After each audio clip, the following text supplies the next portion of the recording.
Donc, du coup, bonsoir à tous. Comme le disait Alexis, pour cette session Data dans le cloud, on va parler de projet data et je vais démarrer avec un sujet data engineering et avec mes collègues, vous allez voir qu'on va on va hausser le niveau d'un cran. Moi, je vais vous parler de traitement de données. Eux, ils vont vous parler de tout ce qui est tiré de la valeur avec des sujets data science. Et moi, je vais démarrer par vous parler d'une petite expérience que je vais mener et qui va faire intervenir des outils cloud.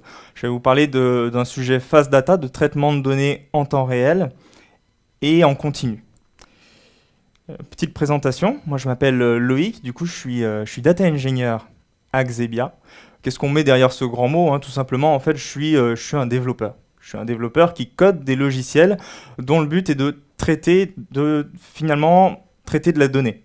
Tout ce qui va tourner autour du stockage, l'acquisition, la restitution de ces données. On me voit très rarement mettre mes mains dans une application back-end ou bien construire un front-end, une interface utilisateur. Ça arrive encore, mais c'est très très rare.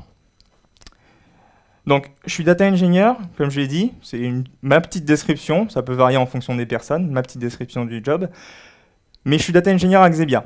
Et du coup, comme tous les Xebians, je viens avec certaines options. C'est comme les automobiles. Et moi, je viens avec l'option organisateur de conférences. Au même titre que le PCD dont on vous a parlé tout à l'heure, on organise une conférence autour de la data et la data science sur Paris. C'est une conférence d'une journée ouverte à 250 personnes, 250 passionnés, et qui se veut technique, très technique. L'idée c'est simple, c'est que les sujets de data science, data engineering émergent dans nos conférences techniques en ce moment, mais ça reste des talks au milieu de centaines de talks de développement. Un profil data qui serait axé data finalement ne viendra en conférence que pour certains talks. L'idée avec le DataXD, c'était de réunir un ensemble de talks qui soient poussés et concrets, qui puissent faire rêver un public de data scientists, de data engineers, qui sont dans le métier tous les jours, et pour leur montrer finalement des choses avancées sur des sujets techniques. Du coup, on a monté cette conférence, et la première édition a eu lieu l'an dernier, Open Paper. Donc, sur cette édition, qu'est-ce qu'on avait? On avait un petit peu de tout, on a réussi à avoir un panel assez varié. On avait des gens comme de chez Google Cloud ou bien d'AWS qui venaient nous parler justement de data dans le cloud. On avait des plus petites boîtes comme de Algolia, tout ce qui est Blablacar, qui venaient nous parler des problématiques techniques qu'ils ont chez eux et comment ils peuvent le résoudre. Et on avait aussi des grands noms de l'open source qui font finalement les outils de la data d'aujourd'hui comme du Confluent ou de l'Hortonworks. Et si je vous en parle, c'est pas juste pour vous parler de ce qui s'est passé l'an dernier, mais c'est surtout parce qu'on remet les couverts cette année et que la préparation du DataXD 2019 est lancée, que la billetterie est ouverte et que surtout les CFP sont ouverts. Donc si vous voulez poster un talk, si vous êtes finalement dans la data dans le cloud, bien que vous avez autour de vous des équipes qui sont intéressées au sujet data et qui ont de super histoires à raconter, n'hésitez pas à aller sur le site dataxd.fr sur lequel vous trouverez le CFP ouvert qui est ouvert jusqu'au 31 mars. Les talks sont en français et en anglais. Et on essaie de maintenir un équilibre entre data engineering et data science, sachant qu'il y a 2 tracks uniquement en parallèle. Au niveau timing, s'il faut retenir quelque chose, globalement, fermeture du CFP 31 mars. Près d'une semaine à peu près après, on annoncera le programme et la fin du coup des places early bird. Et l'édition, la date à retenir, le save the date, c'est le 27 juin. Pour DataXD 2019. Ok. Mais donc du coup, juste pour revenir, le type, il est développeur, il développe autour de la data, il fait des conférences de temps en temps. Quel rapport avec le cloud?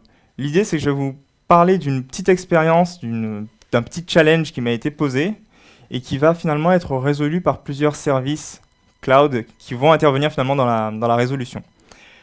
Juste avant qu'on démarre et que j'explique le challenge que je vais essayer de relever, j'aimerais juste qu'on se mette dans une philosophie particulière.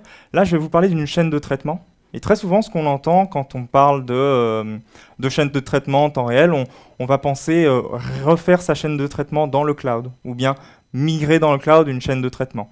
Vous avez dû voir pas mal d'exemples sur refaire sa chaîne batch ou temps réel avec du Dataproc, avec du Dataflow ou de l'EMR.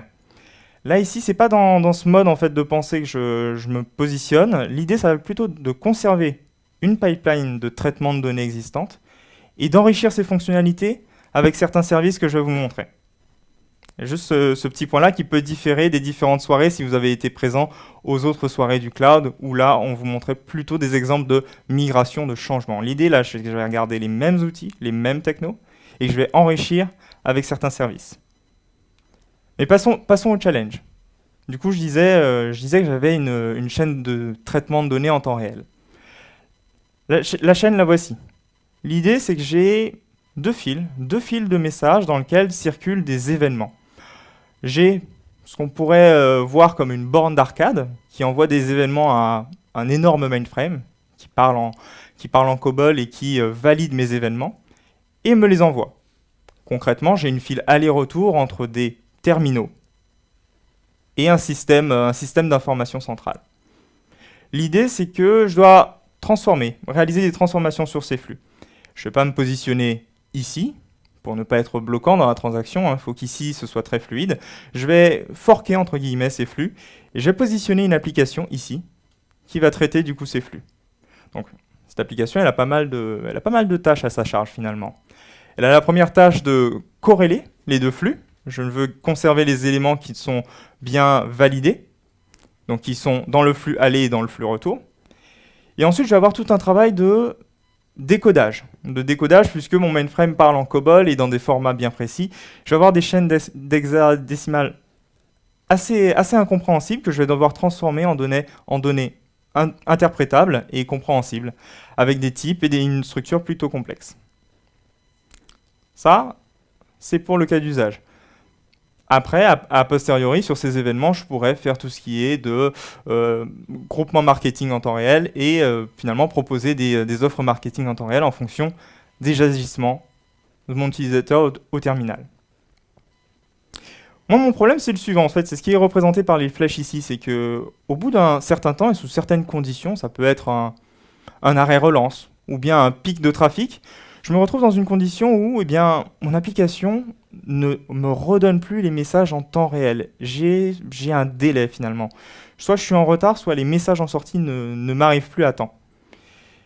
À l'époque où le problème s'est posé, je ne le savais pas encore, j'ai appris que la manière la plus pertinente, en fait, la manière la plus correcte de résoudre ce problème, c'était de tout simplement faire cette action-là, de rajouter d'autres instances, jusqu'à ce qu'elles puissent finalement contribuer à rattraper le retard et que je puisse avoir à nouveau un flux qui circule. L'idée est simple, c'est que pour arriver à faire ça, ça a pris pas mal d'actions manuelles et ça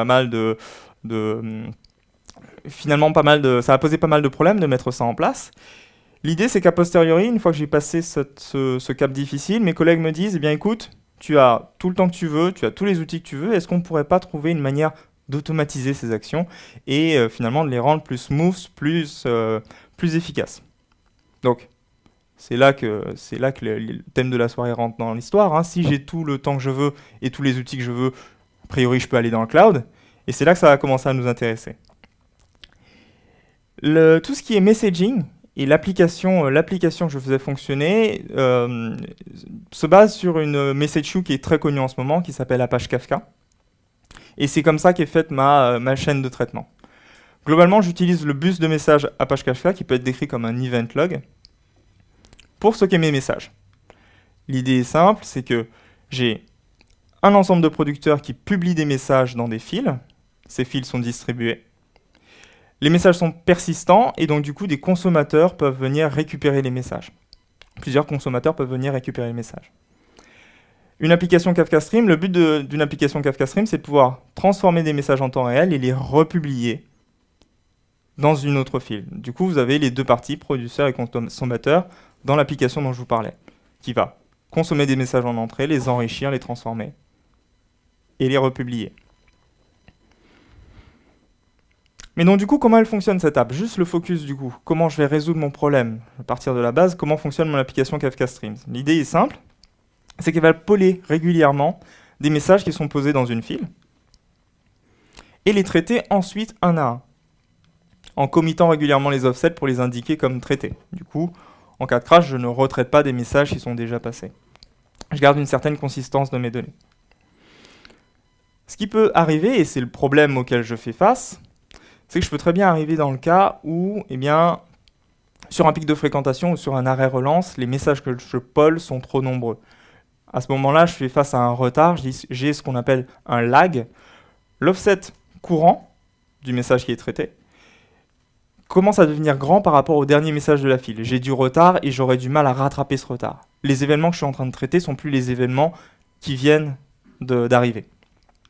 Sous cette pression, je peux avoir des applications qui plantent. D'où finalement l'action que je vous ai montré de scaling, finalement, qui est importante à réaliser.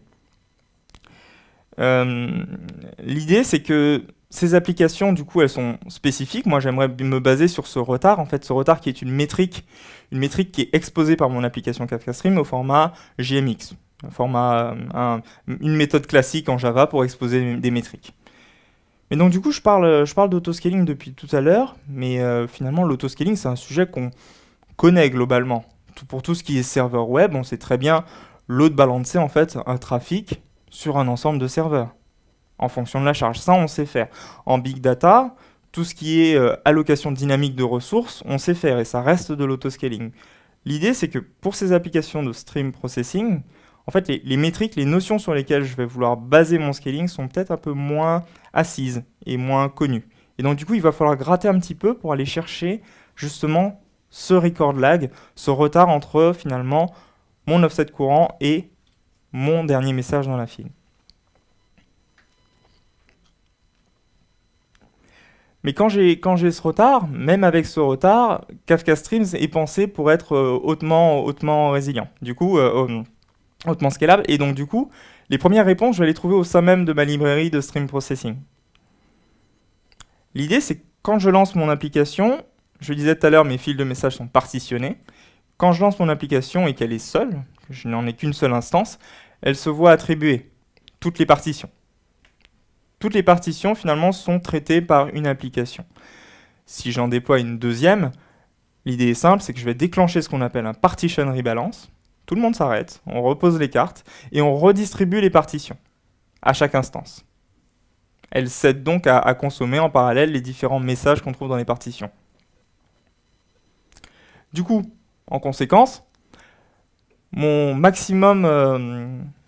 parallélisme maximum est conditionné par mon nombre de partitions. Je peux déployer n applications quand j'ai n partitions. Et du coup, une application supplémentaire serait en stand-by. Et c'est là que finalement le déclic intervient vraiment sur ce schéma en fait. J'ai ces applications qui sont absolument identiques et que j'aimerais déployer au va-et-vient d'une certaine métrique dont on a parlé tout à l'heure. On a cette métrique, on a ces applications qui sont identiques et dont je veux maintenir en fait le nombre ou l'augmenter, le diminuer. Et c'est là qu'en plus de Kafka, en fait, on commence à penser à une autre rockstar de l'open source, c'est Kubernetes. Kubernetes qui est un orchestrateur de conteneurs et qui finalement, si ces applications étaient conteneurisées, pourrait très bien jouer ce rôle finalement, de mettre en place ces applications à ma place. Donc du coup, on va démarrer. Kubernetes, j'en fais une description très brève parce que c'est un sujet vraiment très large. Je fais Kubernetes pour développeurs uniquement.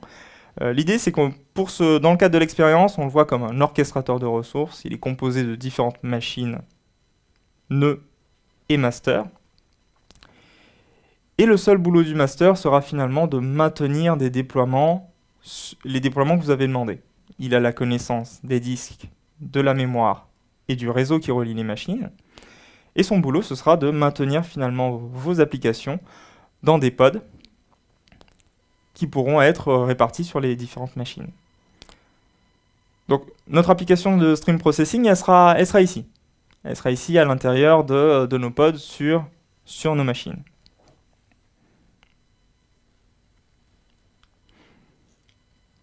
Donc du coup, un petit mot quand même sur Kubernetes en plus, c'est que Kubernetes vient déjà avec cette notion d'autoscaling. Mais finalement, la notion qu'elle embarque de base est un peu limitée, puisqu'on va faire de l'autoscaling sur des métriques classiques.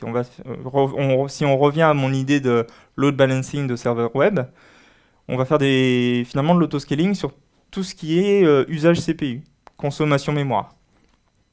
Mais donc du coup, ça ne m'intéresse pas vraiment. Si vous revenez à l'idée que je vous montrais, moi j'aimerais plutôt me baser sur mon retard, sur mon lag.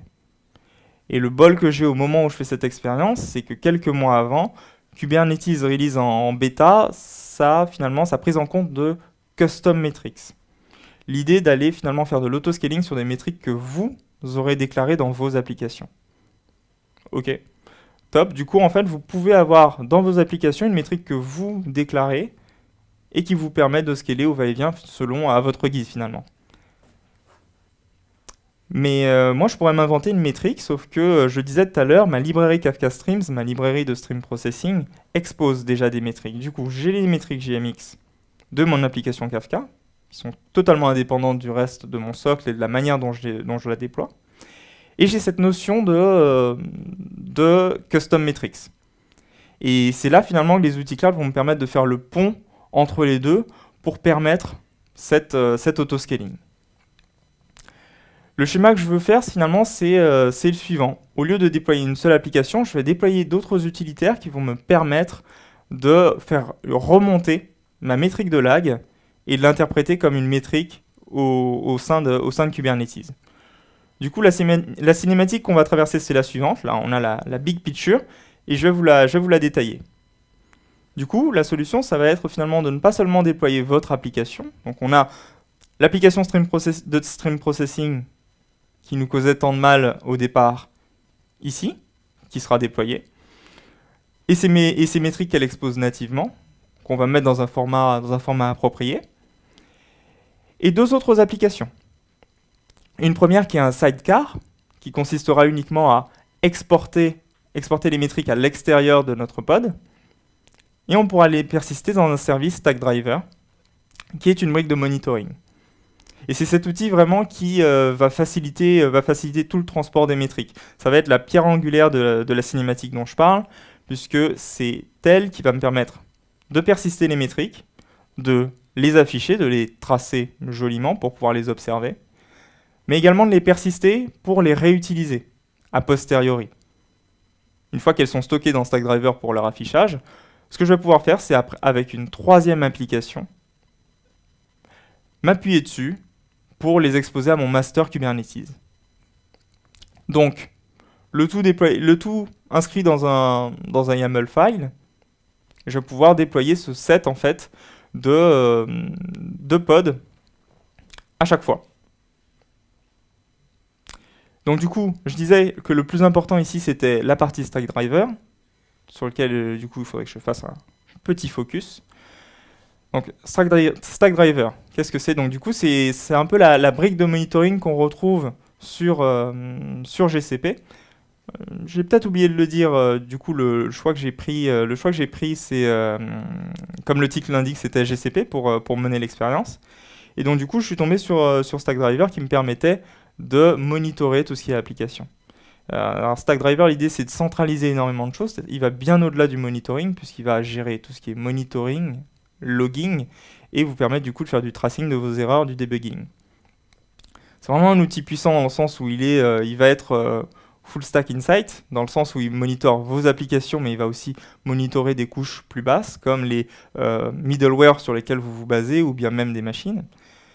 Et il a de très fortes intégrations avec tout ce qui est Kubernetes et App Engine, par exemple, sur GCP. Un exemple simple, c'est que lorsque vous déployez quoi que ce soit dans Kubernetes comme application, les métriques basiques, celles dont je parlais, les métriques classiques CPU, RAM, sont déjà présentes au sein de Stackdriver. On a une intégration qui est très forte. Je parle de GCP, mais le produit est quand même multi-cloud parce que vous faites les choses bien et donc du coup, votre application est multi-cloud. Elle est sur GCP et sur AWS, eh bien, Stackdriver peut vous permettre de monitorer des deux côtés. Donc ça, c'est globalement la base. Je vous fais une description classique de Stackdriver. Je n'ai pas d'exemple classique d'utilisation à vous montrer, parce que justement, nous, on va passer directement on va directement aller en dehors des sentiers battus, puisque moi, c'est les petites add-ons, les petits modules complémentaires qui vont m'intéresser dans mon cas. Ce qui m'intéresse dans Stackdriver, c'est qu'il vient aussi avec tout un tas de petites contributions complémentaires, notamment autour de Kubernetes, comme ces produits finalement qui vont contenir les applications dont je vous parlais, tout ce qui est scrapper et serveur. Et c'est ici justement que je vais pouvoir trouver les modules complémentaires qui vont me permettre de discuter, de faire le dialogue entre mon application et Stackdriver et mon serveur Kubernetes. Ok, et donc du coup, les liens vers les conteneurs qui sont ici, ce sont du coup les builds du projet dont je vous montrais tout à l'heure, relatifs à finalement le lien entre Kubernetes et Stackdriver.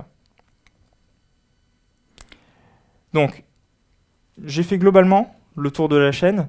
Si on rentre et qu'on creuse un petit peu, quelles sont les étapes finalement plus concrètement qui vont m'amener à comprendre et à pouvoir traiter le retard que j'ai sur une application qui prendrait trop de charge, qui aurait du retard.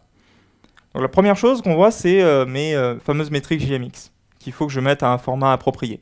C'est obligatoire par rapport au module complémentaire que j'ajoute. Du coup, le format en question, c'est un format Prometheus, donc un autre outil de monitoring très connu dans le monde open source. Et donc, du coup, je vais le configurer pour exporter uniquement les informations qui m'intéressent. L'idée est simple, c'est que je me base sur tout ce qui va être retard de mon application, sur les input topics, donc les flux d'entrée. Je me base uniquement sur les flux d'entrée et je veux le retard sur toutes les partitions que je vais pouvoir sommer et interpréter. Donc, comme je vous disais, j'avais deux flux d'entrée à corréler, donc du coup je l'indique 2 fois pour un flux requête et réponse. Et je vais pouvoir obtenir quelque chose pas loin qui ressemble plutôt à ça. Donc c'est le format en question. Et donc du coup je vais avoir pour chaque client, je vais avoir le record lag, la métrique qui s'appelle record lag, pour une certaine partition d'un topic et un nombre de messages en retard. L'objectif, je le rappelle, c'est que tout tombe à 0 a priori.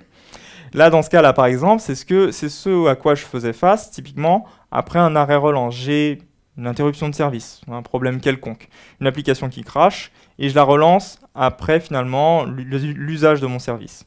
J'ai des files qui sont pleines et un retard qui doit être rattrapé. Et ce lag, ce retard est décrit par les métriques qui sont là. Ok, mais donc du coup, ça, ce que je vous montre, c'est le local. Votre appli, nativement, elle fait ça. Nativement, parce que les outils Kafka Stream sont conçus comme ça, sur votre poste même, elle peut vous indiquer ces métriques. Bien configurées, comme je vous le montrais tout à l'heure, ces métriques, elles sont en local. Ça ne vous intéresse pas vraiment. Maintenant, tout ça, il va falloir le packager, le containeriser pour pouvoir le livrer. Petite remarque qui peut être intéressante, c'est qu'à la sortie de Kafka Streams, de la librairie de stream processing sur le bus de message, l'un des points qui était souvent souligné, c'est que c'est une simple librairie. C'est pas un framework que vous devez finalement soumettre à un orchestrateur qui va s'en occuper. Et donc du coup, la conséquence de ça, c'est que ça vous laissait livrer, déployer vos applications comme vous le vouliez a priori. Et sans casser finalement votre cycle d'ingénierie logicielle.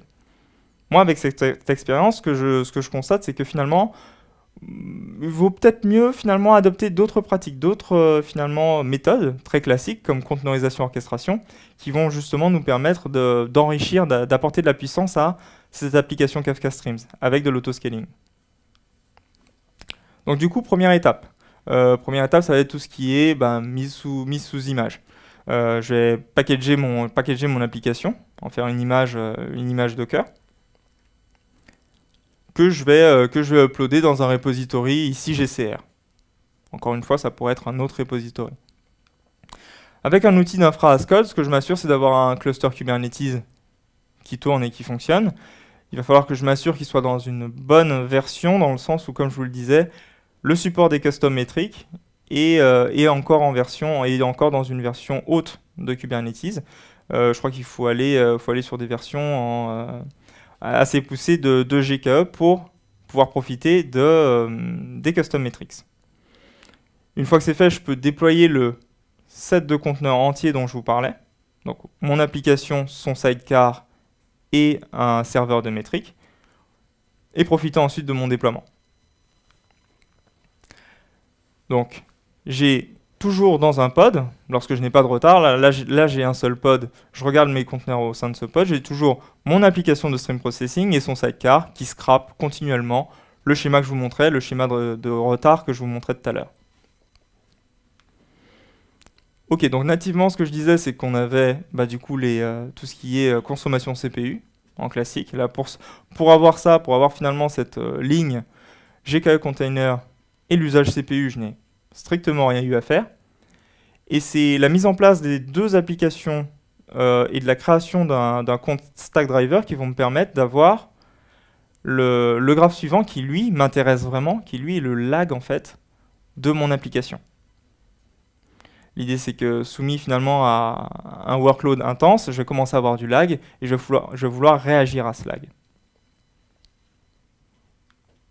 Donc, si je reprends, je réagence le tout pour le remettre dans le contexte d'un cluster Kubernetes. Si je reprends, on a tout ce qu'il nous faut finalement. On a notre application dans un pod avec son scrapper qui émet finalement toutes les informations à Stackdriver qui peuvent être visualisées, traquées, mais qui sont surtout stockées et mises à disposition d'un serveur qui les restitue à mon master Kubernetes. Finalement, on est là, la boucle est bouclée, entre guillemets, Kubernetes a toutes les cartes en main. Maintenant, la partie qui va nous manquer, c'est cette partie prise de décision. Ok, le master sait que mon application souffre, que mon application peine, maintenant il faut faire quelque chose. Et ça se règle via une API classique de Kubernetes qui est l'horizontal pod autoscaler, HPA. Du coup, qu'est-ce que c'est? C'est globalement finalement un petit service qui va pinguer votre déploiement et vérifier finalement par rapport à une métrique donnée si le nombre de votre application déployée est suffisant. L'idée, c'est que encore une fois, ça vient classiquement, ça vient depuis longtemps avec Kubernetes, et qu'il faut passer en V2 bêta pour pouvoir finalement gérer tout ce qui est custom metrics. Du coup, le wrap-up. L'idée, c'est la suivante, c'est que mon application de stream processing, encore une fois, est vraiment spécifique. Et c'est vraiment, finalement, son comportement est assez spécifique par rapport au fait qu'elle soit en continu et qu'elle traite des messages à la volée. Ici, sur cet écran Stackdriver, justement, ce que je vous montre, c'est tout ce qui est retard, donc le lag de mon application par topic et par partition, par rapport à tout ce qui est métrique classique, gestion de la CPU et mémoire. Du coup, finalement, ce que moi je remarque, c'est que c'est pas parce que je traite une cinquantaine de messages, c'est pas parce que j'ai forcément un pic CPU ici que mon application a besoin finalement d'être soutenue, d'être maintenue par d'autres déploiements. Finalement, que je traite 50 messages ou bien que j'ai un retard de 500 000 messages, eh bien j'aurai toujours les CPU à fond parce que mon application va consommer tout ce qu'elle a pour traiter ces messages le plus efficacement possible, le plus rapidement possible. Du coup, je ne peux plus me baser sur des métriques classiques. Ces métriques ne sont plus suffisantes. Un autre exemple, c'est pas parce que je maintiens un état important en mémoire, sous prétexte de faire de la corrélation ou de l'enrichissement, que mon application a besoin d'être scalée maintenant. Finalement, l'endroit où mon application a besoin de renfort, c'est quand je commence à atteindre du retard, ce retard qui est vraiment inacceptable dans l'optique de traiter des événements en temps réel. C'est sur ce moment-là finalement que je veux me caler. Et donc ce que je voudrais plutôt avoir, c'est cette partie-là. C'est un retard qui augmente pour X raisons, peut-être une augmentation de mon trafic, une augmentation de l'utilisation de mon service. Et après un certain moment, finalement, le déclenchement d'autres applications qui vont l'aider à combler ce retard jusqu'à finalement la fin de la crise et qu'on revienne à un état de service normal et que mes applications finalement puissent être retirées. Donc le schéma globalement, c'est le suivant. Et on se rend compte que après finalement avoir utilisé les différentes briques autour de StrikeDriver, je vais pouvoir remonter correctement ces métriques spécifiques et avoir un comportement d'autoscaling comme on en connaît, classique, avec des applications qui vont être finalement retirées lorsque je vais arrêter de forcer finalement sur le débit, de forcer mes applications à avoir du retard. Là, dans cette petite expérience, l'idée c'était d'essayer d'imposer une pression suffisante sur ces applications pour qu'elles soient stressées de la manière dont finalement en mission j'ai eu un problème et pouvoir observer finalement l'autoscaling de mes applications et le retrait. Enfin, finalement, de période d'intensité. Globalement, pour conclure, l'idée c'est que Kafka Stream expose des métriques nativement et que cette librairie de stream processing, elle est spécifique, ne doit pas se baser finalement sur des métriques classiques. Du coup, je vais pouvoir me baser sur tout ce qui est consumer lag. Et pour finalement aller faire le lien entre consumer lag et tout ce qui était Kubernetes, les outils finalement qui sont développés par la communauté et poussés par Google autour de StrikeDriver ont été vraiment finalement des facilitateurs assez puissants. L'idée, c'est du coup cette expérience, comme je vous l'ai dit, je l'ai rencontrée réellement sur un vrai sujet. Je l'ai refait pour finalement travailler autour et finalement ouvrir un petit peu d'autres portes, essayer de donner des idées à mes collègues Xebian, qui bossent aussi sur ces technos et qui continuent de les déployer différemment, qui continuent à les utiliser dans d'autres méthodes finalement. L'idée, c'était de dégager une nouvelle méthode, une méthode de plus de travail avec ces outils pour finalement leur donner des idées. L'idée c'était de continuer l'idée c'était de partager la connaissance que j'avais pu acquérir avec eux et j'ai été très content ce soir d'étendre ce partage de connaissances avec vous. Merci beaucoup.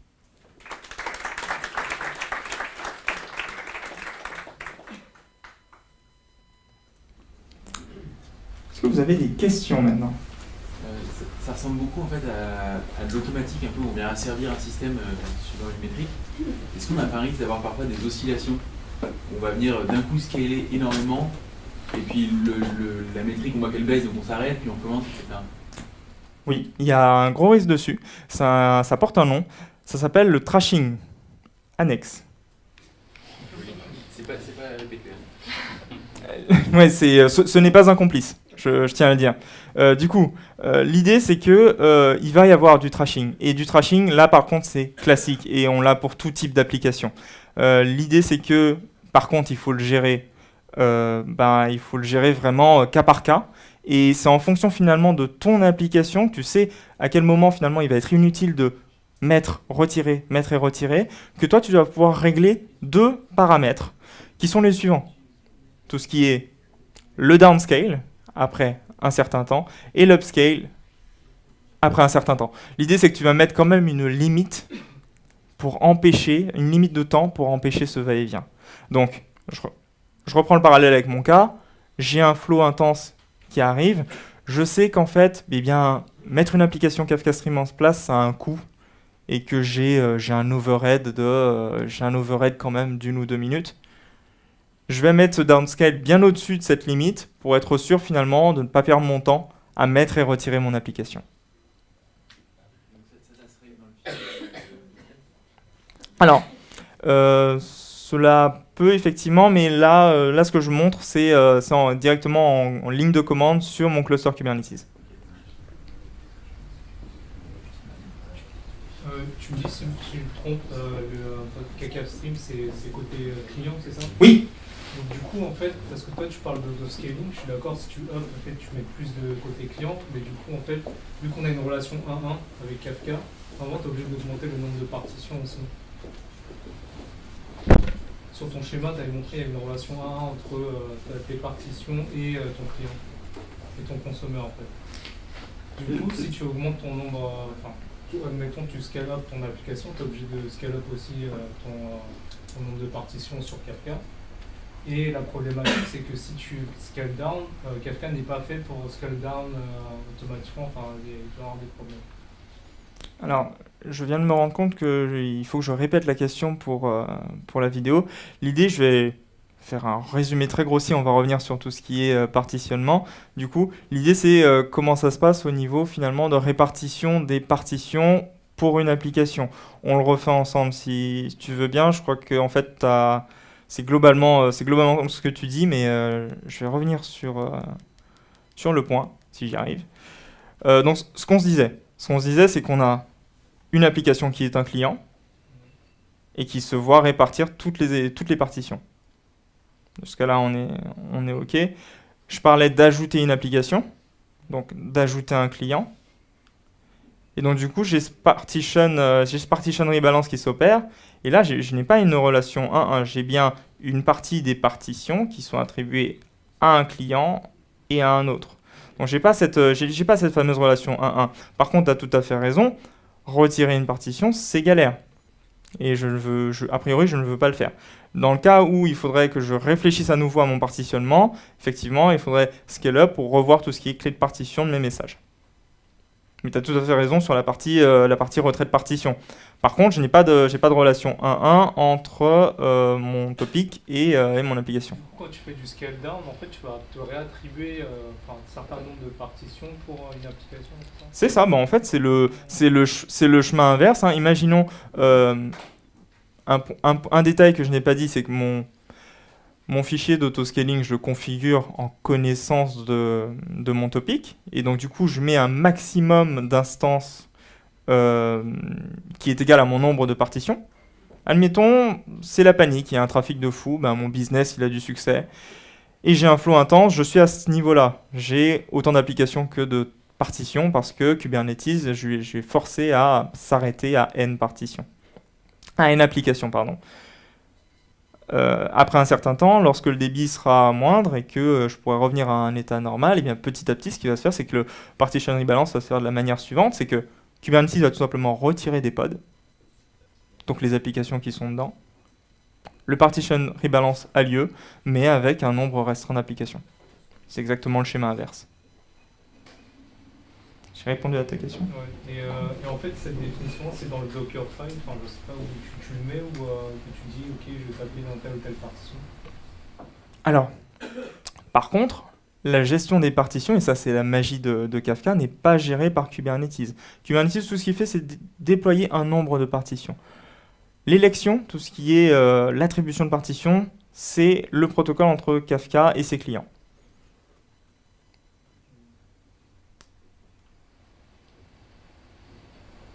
Non, c'est plus en fait l'application qui va choisir le tel ou tel topic, pardon. Elle se voit attribuer, l'application effectivement se voit attribuer des partitions. Et ça se fait de manière automatique. C'est ça. N'hésitez pas à me couper, Timekeeper, si je peux reprendre une autre question. On est bon. Vous avez d'autres questions? Bon, on est nickel. On fait une pause? Merci beaucoup.